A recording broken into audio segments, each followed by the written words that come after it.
আজকে আমি আপনাদেরকে একটা গল্প বলি। বিখ্যাত সায়েন্টিস্ট আইনস্টাইনকে তো সবাই চিনেন। সো উনি একবার এক সফর এক জায়গায় গেলেন, তখন লোকেরা আজ করলো যে how many meters make a kilometers, কত মিটারসে 1 কিলোমিটার হয়।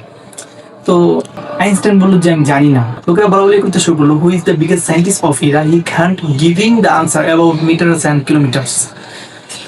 তখন আইনস্টাইন কি করলো জানেন, সে তার অ্যাসিস্ট্যান্টকে কল করলো, করার পর বললো যে তুমি $1 দিচ্ছি, এই ডলার দিয়ে একটা বই কিনে আনো বাজার থেকে। তো উনি বাজার থেকে কথা মতো বই কিনে আনলেন। আনার পর আইনস্টাইন এটা খুললেন এবং বললেন যে আপনারা যে আজ খুঁজতেছেন ওই প্রশ্নটা এই বইয়ে আছে, এবং এটার মতো হাজারো প্রশ্ন এই বইয়ে আছে, এবং এটার দাম শুধু $1।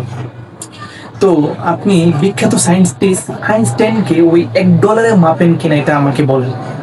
কারণ তার মাথায় তো থাকবে আরো দামি দামি এবং ভ্যালুয়েবল জিনিস, যেগুলা অন্যদের মাথায় বইয়ে অথবা বাজারে $1 বিক্রি হবেন।